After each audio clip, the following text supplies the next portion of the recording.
ዛሬ ግን ማለት ነው የቤኪን ሰው መሆን ጓደኝነት ልክ ሳላመሰግን አላልፍም ማለት ነው። በጣም በጣም በጣም በህይወታችሁ ከሚያስጠላው ነገር በጓደኝነት ደረጃ እንደዚህ አይነት መሀል ሲፈጠር ማለት ነው። አስባችሁታል? በቃ ግራ የሚገባ በቃ ለመልስ እንኳን ግራ የሚገባ በቃ የሚያስጨንቅ የሚያስጨንቅ መልስ ነው። ሀይሚ ጥያቄ ጠይቀችው ማለት ነውና በስመአብ ወልድ። እኔ ግን ሀይሚ የዛሬውን ፕራንክ ብዙም እናንተ መጀመሪያም ስትሰሩ ራሱ ሼም እያያዛችሁ ነው የሰራችሁት ማለት ነውና በጣም ነው የሚደብረው የዛሬ ፕራንክ ማለት ለምን እንደሆነ ታውቃላችሁ? በዚህን ያህል ልክ ጓደኛችሁን ማስጨነቅ ማለት በጣም ከባድ ነው ማለት ነውና ግን ቤኪ በስመአብ አንተ ከልብ የሆነ ሰው ነህ። በቃ ከልብ ማለት ነውና በስመአብ በቃ እንዴ አንዳንድ ጊዜ እኮ አንዳንድ ወንዶች እኮ በቃ ምን አስጨነቀኝ ቀስ ብለን በድብቅ እኮ ግንኙነታችንን እንትን ግንኙነታችንን እንደምናገባኝ ከእኔና ሰው በድብቅ ምናምን ይላል። ግን በቃ በስመአብ ግራ ገባው። በቃ ግራ ገባው የሚያደርገው በቃ እንዲህ ብላ ብቻ ስለጠየቀችው እንኳን ሼም ነው ያዘው ማለት ነው። እና በስመአብ እኔ ቤኪን አድንቄው ልሞት ማለት በጣም ስርዓት ያለው ልጅ ነው። እና ሀይሚሻ ደግሞ በጣም እያማረብሽ ነው። ትዳር ተስማምቶሻል።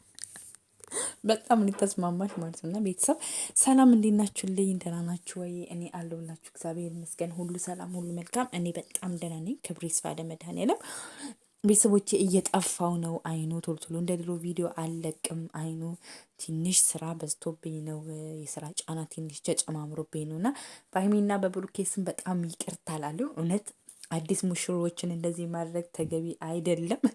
የእውነት ለመናገር ማለት ነው። እና ትናንትን ቪዲዮ አልለቀኩም፣ ከትናንት ወዲያ ለቅቄያለሁ። ትናንት ግን ጠብቂያቸው እና ሀይሚ ሲቆዩብኝ ነው የተኛሁት ማለት ነው። እና በጣም ሰው እንደዚህ ትዳር ይስማማዋል እንዴ? እንደዚህ አብሮ መኖር እንደዚህ የሚያምርባችሁ ከሆነ እስካሁን ለምን አልኖራችሁም? ለምን እስካሁን ጊዜ አባከናችሁ? በጣም ነው ዛሬ የምታምሩ። በቃ የኔም ቦጥጣ ማለት ነው። እና እንዴ እኔ መጀመሪያ አካባቢ ላይ ማለት ነው ፍቅር ይዞኛል ምናምን ስትል ማለት ነው እንዴ እኒህ ልጆች ሳይፋቀሩ ነው እንዴ ተጋቡት? ምን ማለት ነው? ያው ኦልሬዲ አንድ ቤት መኖር ጀምረዋል ማለት ነው። እንትን ሳይፋቀሩ ነው እንዴ ተጋቡት ምናምን የሚለውን ነገር አስቤ ነበረ ማለት ነው። እና ግራ ገባኝ። ኤኒዌይስ በጣም ነው ዛሬ ያማረብሽ፣ በጣም ነው ያማረብሽ። በጣም እኔ ውበትሽ ከቀን እየጨመረ ጎልቶ እየታየ ነው። እና ይሄ ደግሞ ብሩክ በክብካቤ ይዟል። በቃ ብሩክ ተንከባክቧል ማለት ነው። ኤኒዌይስ ከስቴ ስለ ፕራንኮ እንይበት ማለት የፕራንኮ ሀሳብ ያው ቤኪን ፕራንክ ማድረግ ነው። እሱንም ምንድን ነው ሀይሚ ያው ሁለት ተንኮለኞች ዛሬ ደግሞ ወደ ጓደኛቸውን የመጡት ማለት ነው። እና ፍቅር ይዞኛል ነው ያለችው ሀይሚ። በጣም ፍቅር ይዞኛል ማለት ነው። ያው አንዳንድ ጊዜ ከመቀራረብ የተነሳ ማለት እውነት ያስመሰልባታል። በጣም ትክክለኛ ማለት አክቲንግ ላይ በጣም ጎበዝ ናት ሀይሚ። ቤኪ ጋር ስትሄድ እውነት እንዳፈቀራት ነው የምትርበተበተው ነገር አነጋገሯ ምናምን። ሲቀጥል ደግሞ ሁልጊዜ ሲደውል አንድ ላይ ሆኖ ነው ከብሩክ ጋር ሆነው ነው የሚያገኟትም አብረው የሚሆኑት ማለት ብቻውን ሆና ምናምን ስትጠራ በቃ ልጁ ግራ ገባው ማለት ነው። እና በቃ ምን አይነት ነገር እንደሚያደርግ ምን አይነት ውሳኔ እንደሚወስድ ራሱ ለራሱ በጣም ግራ ገብቶታል ማለት ነው። ለምን እንደሆነ ታውቃላችሁ?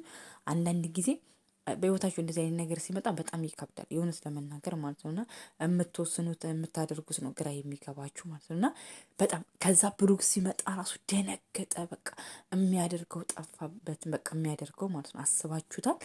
በምትወዱት ጓደኛችሁ ሀይሚ ማለት እህቱ ናት። እንደ እህቱ የምታየው ሴት ፍቅር ይዞኛል ስትል ኢማጂን ምን አይነት ስሜት እንደሚሰማው አስባችሁታል? ምን አይነት መልስ ነው የሚሰጣት? በቃ ግራ ገቡ ማለት ነው። እና ብሩክ ሲመጣ ራሱ በጣም ደነገጠ። እና በጣም ነው እኔ በዚህ አጋጣሚ ለሀይሚም ለብሩክም ትልቅ ክብር ነው ያለው ቤኪ ማለት ነው። እና ፍቅር ራሱ ስሙ ተቀይሮ ቢሆን ኖሮ ቤኪ ነው። እውነት ማን በዚህን ያህል ጊዜ እንዴ ምን አገባኝ እኔ እሱ ከወደደችኝ ካፈቀረችኝ እሷ ናት መታ የጠየቀች ምናምን ብሎ እኮ በድብቅ ማድረግ ይችላል። ግን ያን አላለም ማለት ግን የእውነት ብዙ ጊዜ ብዙ ጥንዶች እንደዚህ አይነት ሰዎች ፕራንክ ምናምን ታደርጋላችሁ ማለት ነው። ግን እንደዚህ ፕራንክ አድርጋችሁ ያ ሰው በኋላ ያ ሰው እናንተ እኔም እኮ በጣም ወድሻለሁ ላንቺ ያለኝ ስሜት በጣም ጥሩ ነው ቢላችሁ ምንድን ነው መልሳችሁ? ውስጥ ይሄ ነው ሁል ጊዜ ጥያቄና መልስ ያልተመለሰልኝ። ብዙ ጊዜ እንደዚህ አይነት ነገር ያደርጋሉ ማለት ነው። ለመሆኑ ግን እኔ ይሄኛውን ፕራንክ አልደገፍኩትም ማለት ሀይሚ ጥሩ አልሰራሽም ዛሬ እውነት ለመናገር ለምን እንደሆነ ታውቃላችሁ? አንዳንድ ጊዜ በለፈለፉ በአፍ ይጠፉ ይላል የሀገሬ ሰው ሲተርት ማለት ለምን አንዳንድ ጊዜ አሁን ለምሳሌ ያለቅጥ ጓደኛ መፈተን ተገቢ አይደለም ማለት ነው። ለምን ማስጨነቅ ራሱ ጥሩ አይደለም። ጓደኛችሁ ነው በጣም ከካሜራ ጀርባ ብዙ ነገር ሰፖርት የሚያደርጋችሁ ሰዎች ነው። ቤኪ እናውቀዋለን ከእናንተ ጋር አይጠፋም። ወዳጃችሁ ነው ደግሞ ወዳጃችሁን በዚህን ያህል ልክ ማሰብ ጥሩ አይደለም ማለት ለድራማም ቢሆን ለምንም ቢሆን ማለት ግን ጀስት አስተማሪ ነው። ጓደኝነትን ልክ ታውቁታላችሁ፣ የጓደኝነትን ቦታ ታውቃላችሁ። ግን ጓደኛችሁን ደግሞ በዚህን ያህል ማስጨነቅ ጥሩ አይደለም ማለት ነውና ይሄ ነገር ትዝ ይለኛል። ሀይሚ በፍፄ ሰርታው ነበረ ማለት ነውና ለማስተማር አይኖ ታስተምሩበት አላችሁ ግን ልጁ ተጨነቀ በጣም። ቤኪ ደግሞ በጣም ሳይለንት እና አይናፋር ልጅ ነው እውነት ለመናገር ማለት እኔ ብዙ ጊዜ ትንሽ ግን ከፍፄ ቤኪ ይሻላል፣ ያወራልም ይጫወታል። ፍፄ በጣም አይናፋር ነው እና ዛሬ ሀይሚሻ ጥሩ አልሰራሽም የኔ